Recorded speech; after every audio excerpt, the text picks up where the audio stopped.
ఐపీఎల్లో కప్పు కొట్టడానికి ప్రతి జట్టు కూడా తమదైన రీతిలో ప్రాక్టీస్ చేస్తూ ముందుకు సాగుతున్నాయి. ఎందుకంటే ఈసారి తప్పకుండా ప్రతి టీం కూడా కప్పు కొట్టాలని చాలా ఆతృతగా ఎదురుచూస్తున్నట్లుగా అర్థమవుతుంది. అయితే గత సీజన్లో చెన్నై సూపర్ కింగ్స్ అనూహ్యంగా కప్పు కొట్టి 5వసారి ఐపీఎల్ కప్పు గెలుచుకున్న టీంగా తనకంటూ ఒక ప్రత్యేక స్థానాన్ని సంపాదించుకుంది. ఇక ఇదిలా ఉంటే చెన్నై టీంలో ప్రస్తుతం ధోని కెప్టెన్గా ఉన్నాడు. ఇక ఈ సీజనే ధోనికి లాస్ట్ సీజన్ కాబోతుందంటూ పలువురు క్రికెట్ మేధావులు సైతం వాళ్ళ అభిప్రాయాన్ని వ్యక్తం చేశారు. నిజానికి ఈ సీజన్లోనే ధోని రిటైర్ అవ్వాల్సింది.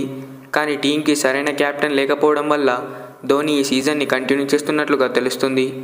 అయితే ఈ సీజన్లో ధోని రుతురాజ్ గైక్వాడ్కి కెప్టెన్సీ ఇచ్చి తనతో కెప్టెన్సీ చేయించబోతున్నట్లుగా తెలుస్తుంది. అయితే నిజానికి ధోని కెప్టెన్గానే కాకుండా మంచి క్రికెటర్గా, మంచి ఫినిషర్గా కూడా తనకంటూ ఒక ప్రత్యేక ఇమేజ్ని ఏర్పాటు చేసుకున్నాడు. అయితే ఇప్పుడు గైక్వాడ్ కెప్టెన్సీలో ధోని ప్లేయర్గా ఆడతాడంటూ చాలా వార్తలైతే వస్తున్నాయి. ధోని ప్లాన్ ప్రకారం గైక్వాడ్ని ఇప్పుడు కెప్టెన్ చేసి 2025వ సీజన్ నుంచి ఫుల్ టైం కెప్టెన్గా తనని నియమించబోతున్నట్లుగా తెలుస్తుంది.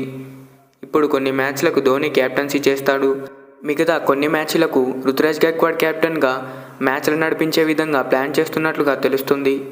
ఇక ధోని ప్లాన్ ప్రకారం గైక్వాడ్ కనుక కెప్టెన్గా క్లిక్ అయితే మాత్రం తనని ఫుల్ టైం కెప్టెన్గా వచ్చే సంవత్సరం 2025 నుంచి కొనసాగించే అవకాశాలు కూడా ఉన్నాయి. మరి ధోని అనుకున్నట్లుగా గైక్వాడ్ సక్సెస్ఫుల్ కెప్టెన్గా నిలుస్తాడా లేదా అనేది తెలియాలంటే 2024 ఐపీఎల్ సీజన్ స్టార్ట్ అయ్యేంత వరకు ఎదురు చూడాల్సిందే. మరి వచ్చే ఐపీఎల్ సీజన్లో ధోని కెప్టెన్గా ఉంటాడా లేదా రుతురాజ్ గైక్వాడ్ కెప్టెన్గా ఉంటాడా, మీరేమనుకుంటున్నారు కామెంట్ చేయండి. ఈ వీడియో నచ్చితే ఒక లైక్ చేయండి. Thanks for watching. మరిన్ని ఇలాంటి వీడియోస్ కోసం మన ఛానల్ని సబ్స్క్రైబ్ చేసుకోండి.